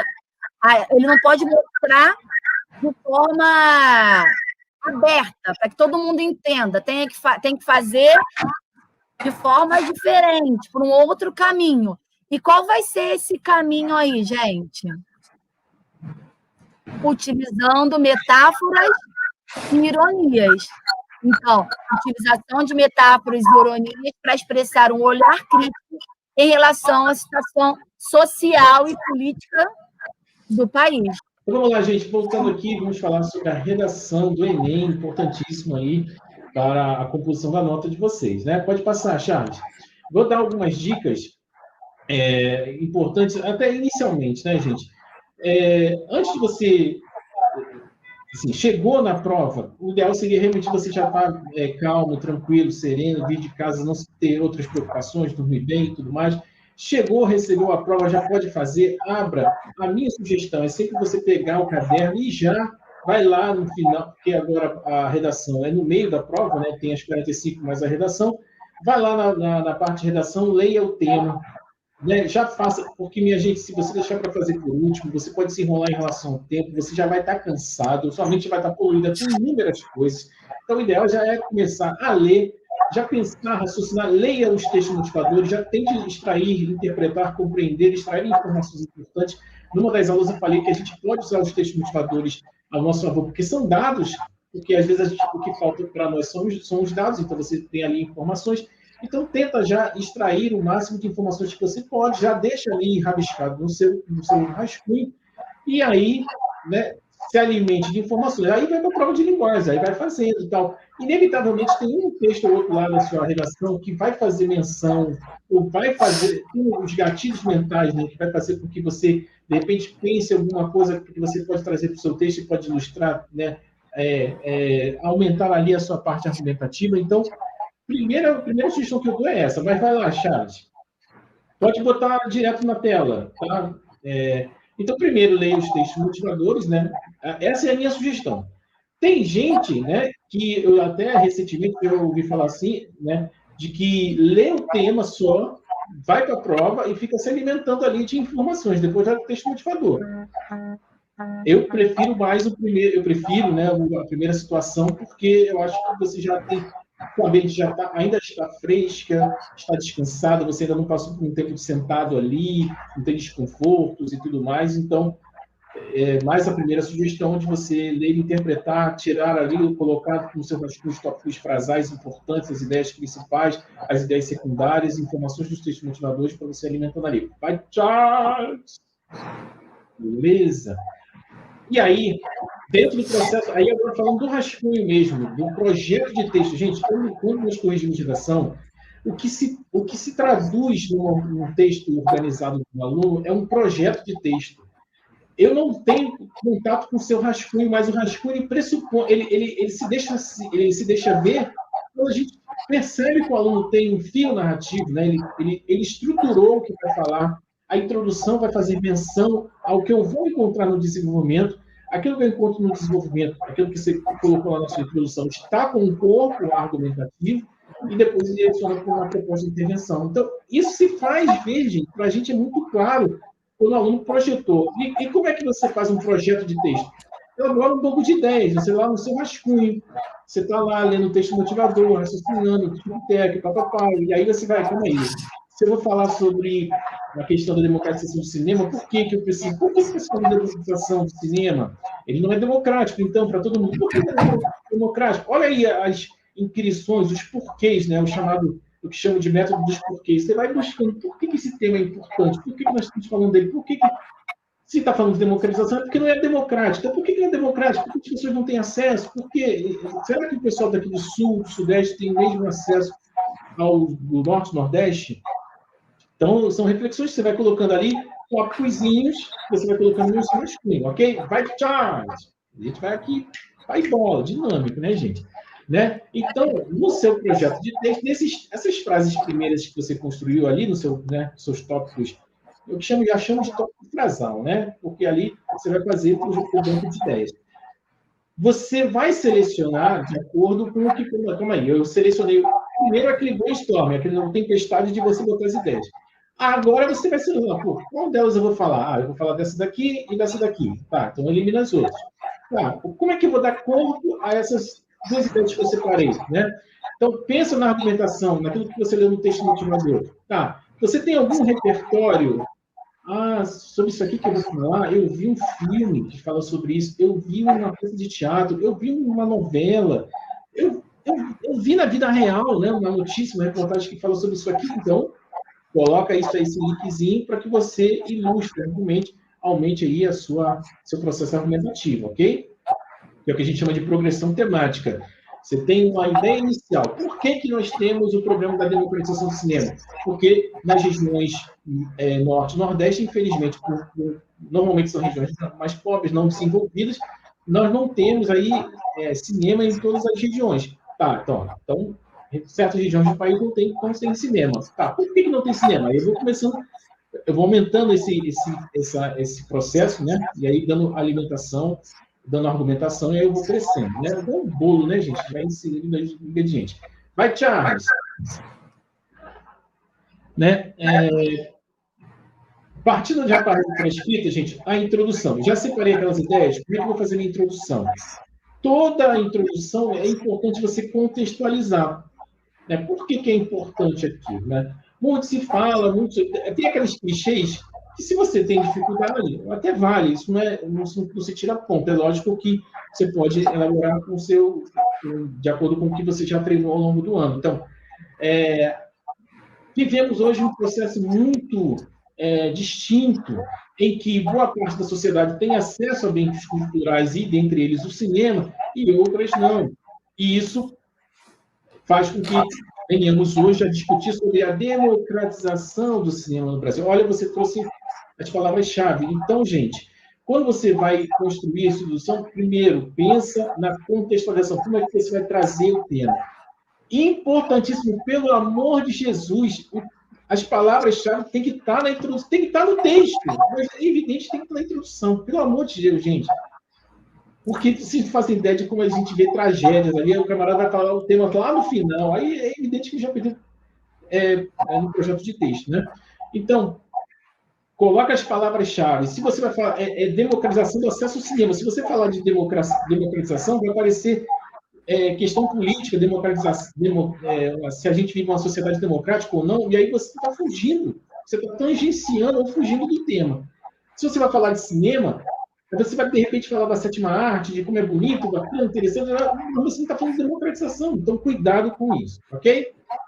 Você vai lá, primeira parte, contextualiza, traz as palavras do tema, e aí coloca os tópicos frasais, o que você vai dizendo para o leitor, o que você vai trazer no seu desenvolvimento, tá? É facultativo, de repente, você antecipar a proposta de intervenção. Ali, por isso é importante que o país abra as portas do cinema para boa parte da sociedade, por ser um bem cultural que alimenta a nossa fantasia, enfim, sei lá. Só passando. Vai, Charles. Né? No primeiro desenvolvimento, evidentemente, gente, por favor, isso pode parecer besteira. Um livro, como eu falei para vocês, um livro ele tem um sumário. O sumário tem lá a ordem com que você vai encontrar os assuntos no livro. Então, se está lá modernismo, como agora você estava falando ali, modernismo, está na página 178. Eu tenho conteúdos antes e depois, mas lá na página 178 tem que estar lá modernismo. Se você citou que a questão da democratização é a falta de espaços culturais em lugares mais afastados e também tornar o cinema mais barato, eu vou dizer essas duas coisas, então isso tem que vir na ordem. Então, primeiro, você vai falar sobre essa questão dos cinemas em espaços não afastados. Então, o primeiro desenvolvimento vai ser ali. Então, né, coloca isso, você pode começar assim e já dá corpo do seu texto. O primeiro desenvolvimento é isso. Vai, Charles. Vocês estão indo?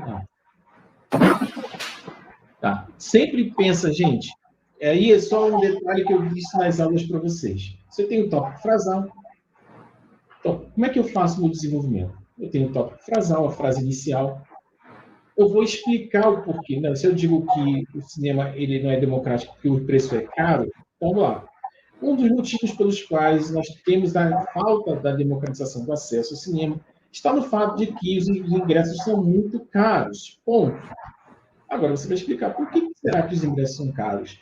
Por que eles estão nesse patamar? E aí você pode dizer, dentro da sua explicação, você pode dizer que estão, uma parte dos cinemas hoje estão dentro de shoppings, e que o metro quadrado é muito caro. E em virtude de... Aí, ó, olha como é que você está ampliando a sua ideia inicial. Você vai ampliando o seu tópico frasal. Você vai aí, traz dados do texto motivador, ou traz dados do que você conhece, enfim, alimenta, você está dizendo que é isso, né? Porque estão em shoppings, e lá no texto motivador fala sobre isso, né? Que boa parte dos cinemas estão lá. Então, uma prova é que, segundo o IBGE, 87% dos cinemas se encontram em espaços em centros comerciais, shopping centers, né? E que são de grandes distribuidoras, Cinemark, né? Cinesystem, enfim. Tá?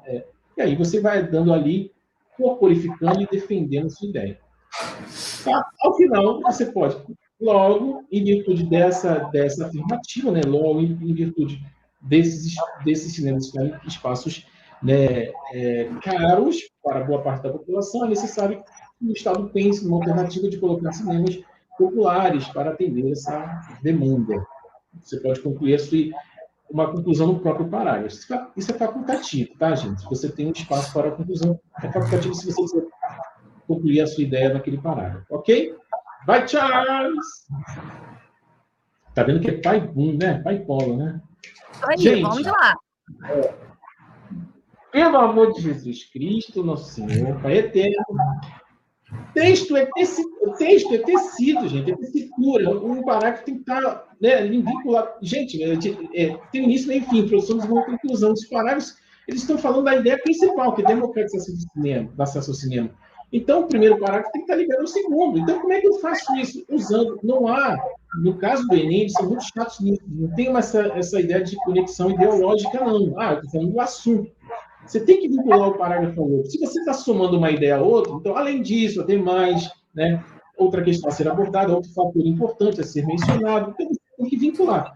Se você for fazer pontos positivos e negativos, ou contrapontos, né, então, mas, porém, no entanto, não obstante, né, porém, um dado que deve ser levado em conta, enfim. Então, você precisa ligar o segundo parágrafo ao primeiro, porque, de novo, né, é um tecido, o texto é tecido, então ele tem que estar amarrado um vinculado ao outro. Então, você vai usar um elemento coesivo adequado.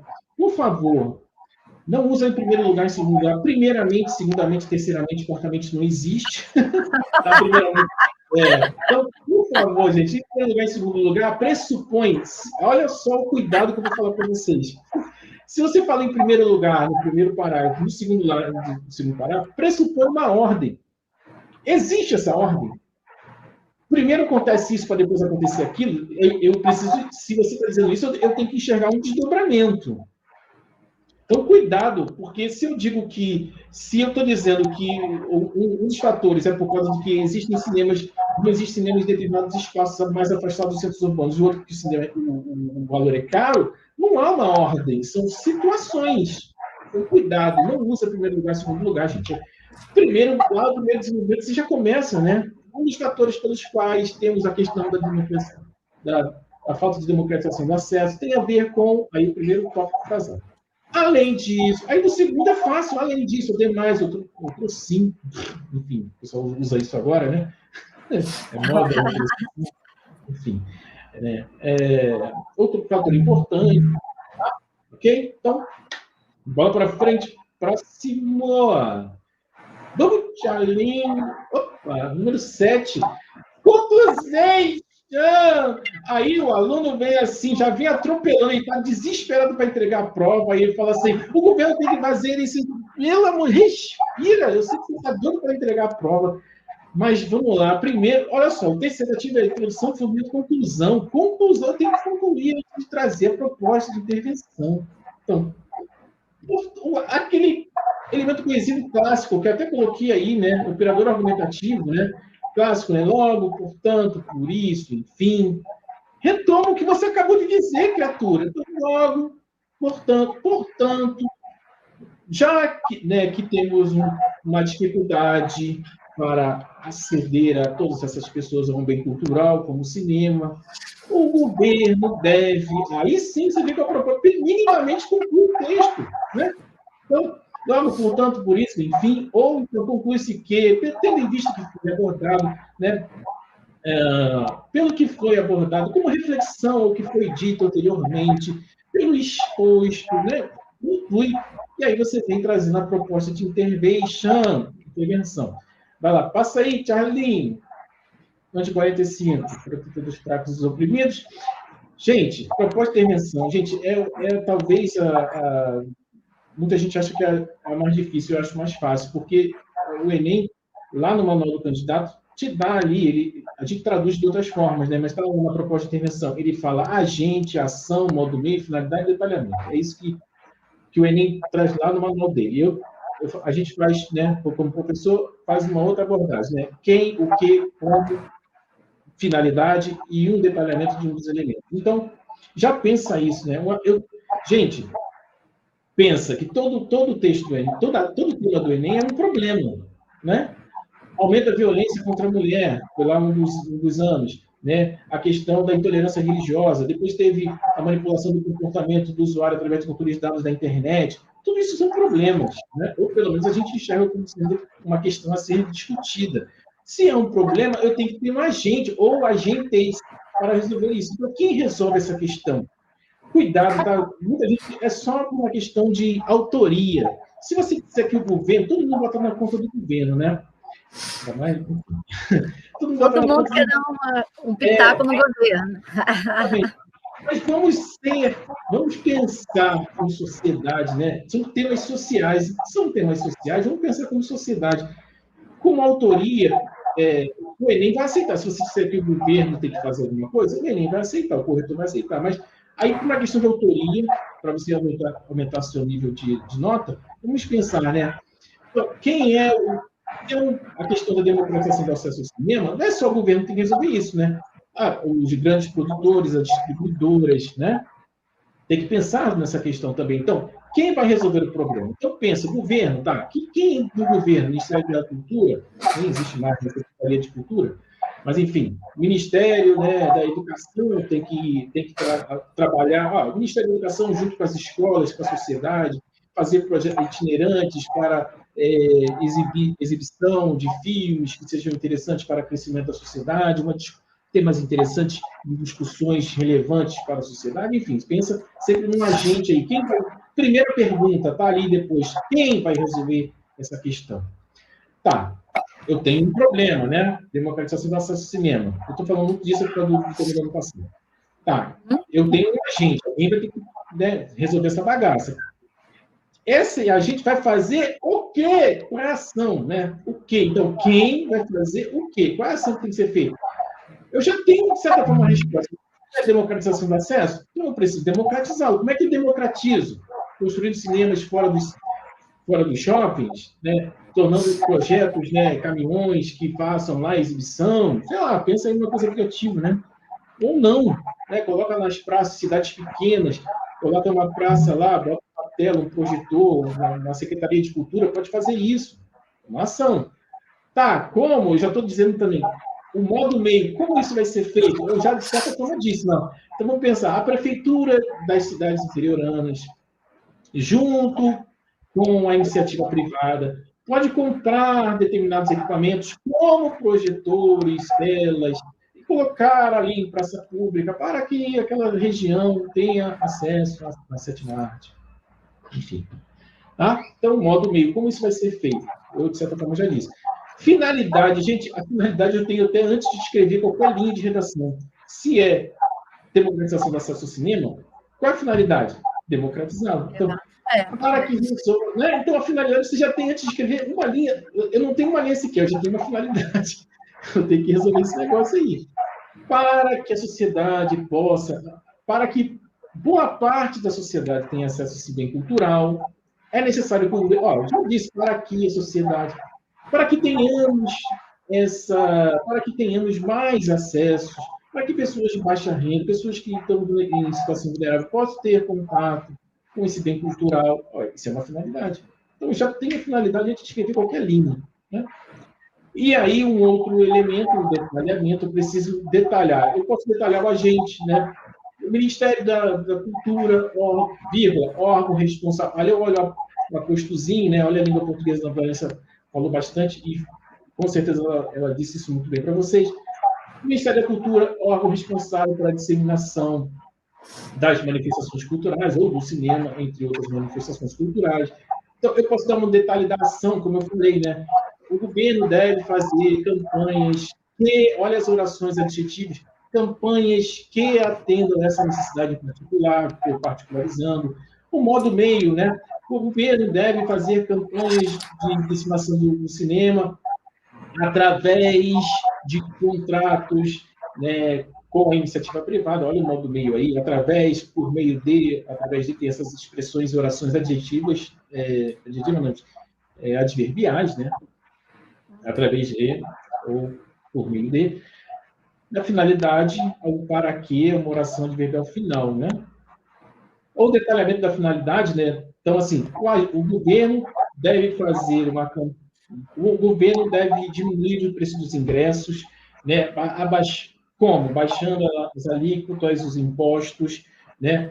Para que o povo consiga preencher a sala de cinema. Dessa forma, estou dando uma finalidade da finalidade, um detalhamento da finalidade, né? Então, você pode detalhar qualquer um dos elementos. Eu já mostrei para vocês que fica muito mais fácil eu detalhar o agente, que eu não me perco. Então, o Ministério da Cultura, ou o governo, por meio do Ministério da Cultura, ou o governo, né, ou a Secretaria de Cultura, órgão responsável por essa pasta, né, a iniciativa privada, o Cinemark, indústria de cinema, né, sei lá, a indústria distribuidora, né, Cinemark, sei lá qual é o nome das outras empresas aí, Cinemark, empresa que divulga filmes, enfim.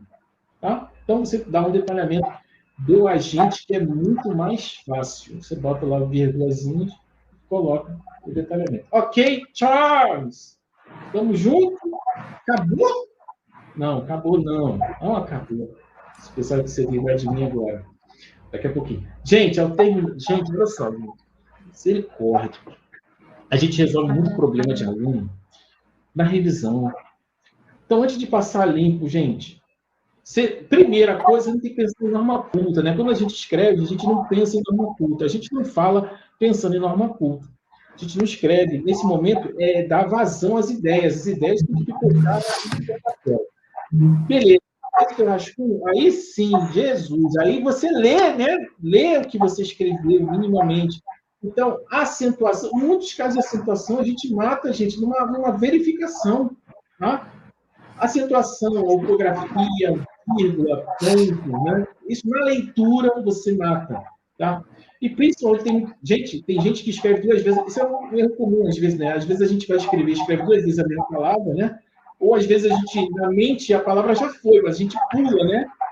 Isso acontece demais, né? Porque a nossa mente é mais rápida do que a mão.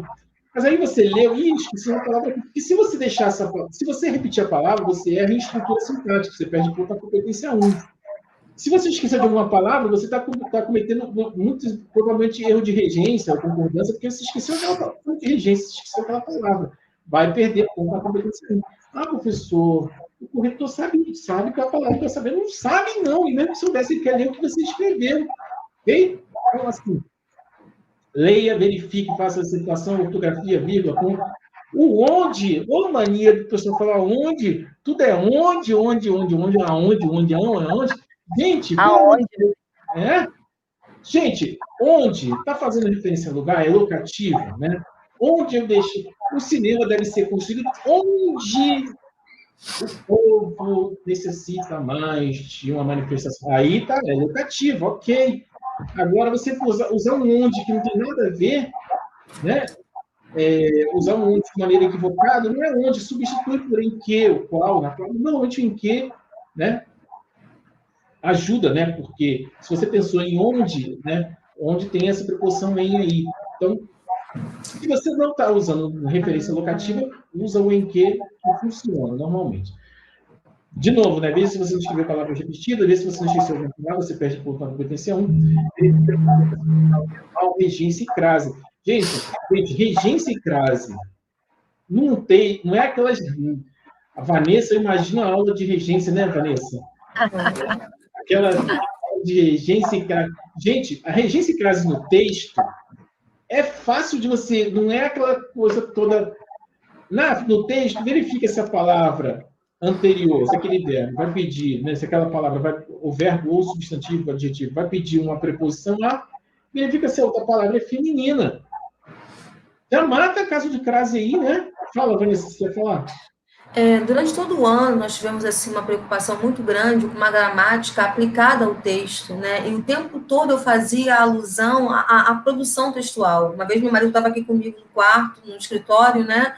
E aí, ainda assim, você vai dando aula de redação? Eu falei assim, não, porque também porque a gramática ela está a serviço do texto. Ainda brinquei assim.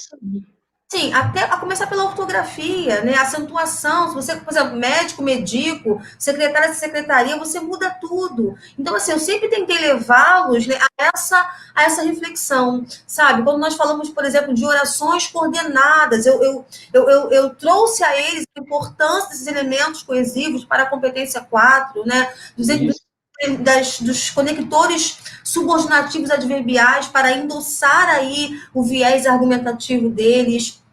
Quando eu falei de concordâncias, né, sejam elas verbal ou nominal, a importância, né, disso para o contexto, porque isso implica mudança significativa, regência e crase. Então, assim, vocês precisam estar muito atentos a esse contexto. Tem dúvida, querido, querida, substitua o vocábulo por outro do mesmo campo significativo, sabe? Não sabe se diante daquela palavra virar crase, aplica aquelas 3 regras básicas que para esse contexto elas serão pontuais. Então, assim, é muito importante que vocês, assim, me escutem, né? Foi até um pouco repetitivo, dessa gramática aplicada ao texto, porque isso vai comprometer, né? São 40 pontos na competência 1 que fazem total diferença na análise, né, na nota atribuída ao seu texto. Então, eles me ouviram muito, né, durante este ano, falando dessa gramática dentro do texto, a importância disso, porque há muitas alterações. A vírgula, então, quando nós falamos, eu fiquei 3 aulas falando de vírgula, ele falou, meu Deus, Tito, ele falou, não aguento mais, se você falar de eu vou sair daqui, se você falar de vírgula, para que eles tivessem essa noção de quão importante, né, são esses elementos gramaticais para um texto coeso, para um texto coerente. É isso. Sim. Não, e aí, você falou uma coisa importante também, assim, não se apegue, gente, você falou uma coisa importantíssima sobre essa questão, você está na dificuldade, substitui a palavra. É impressionante como tem aluno que é apegado, assim, parece que assim, tá no processo de ampliação de vocabulário, aí quer usar uma palavra, né, assim, que ele julga, né, melhor, adequada. Nova, bonita.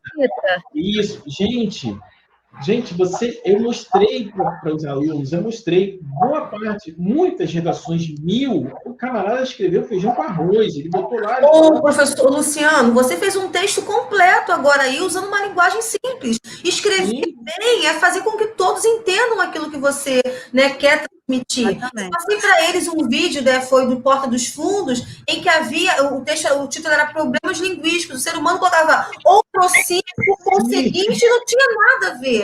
Né? Então, você achou lindo, pomposo, não é parnasiano, né? Então, clareza aí nesse texto.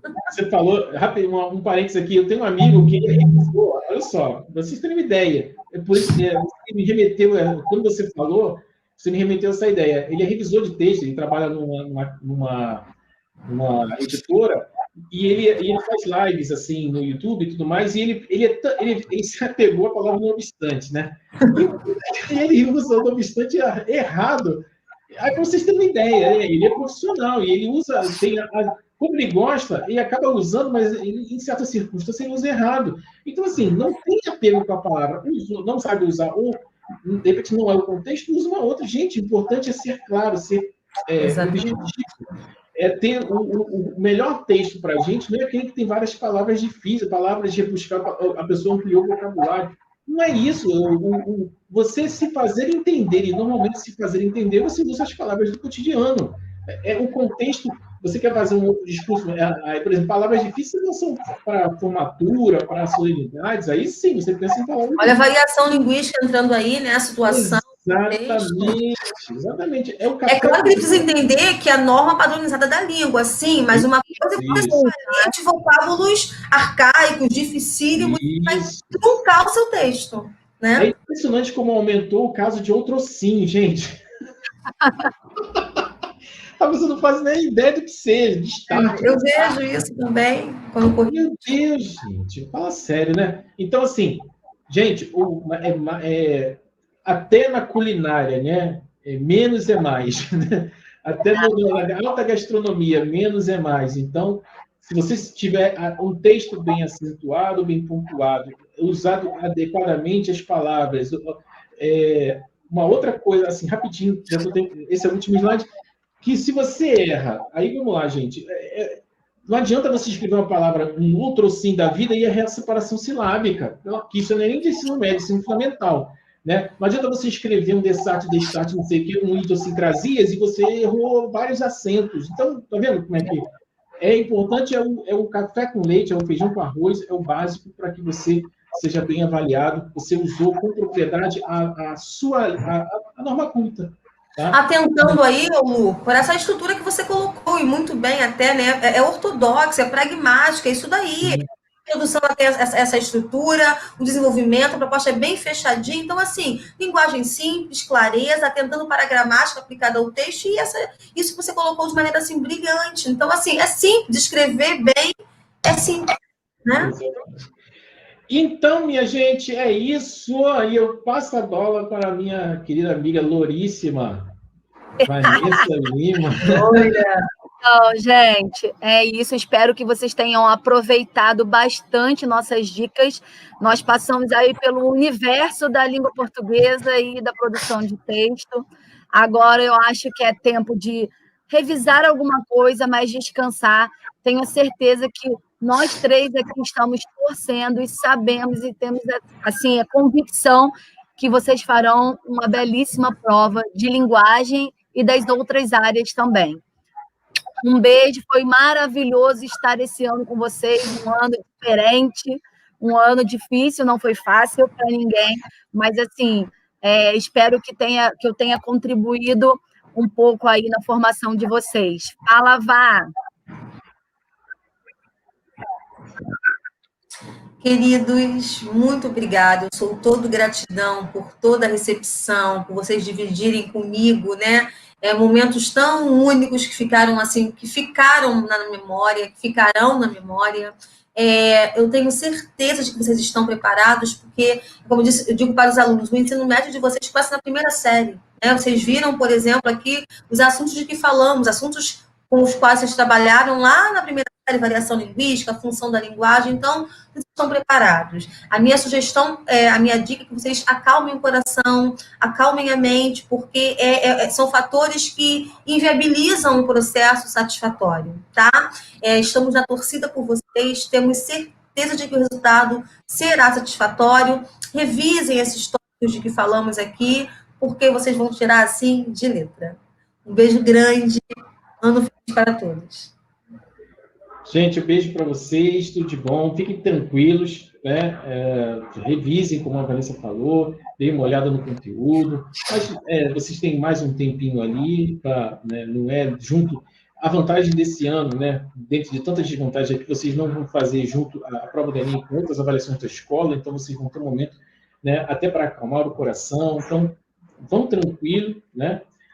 Estejam certos que vocês foram bem preparados por todos nós, não só de linguagem, todos os outros professores, e desejo sucesso para vocês nessa prova ou em qualquer outra que vocês forem fazer, tá bom? Um beijo, fiquem com Deus. Tchau. Tchau. Um beijo, tchau, tchau.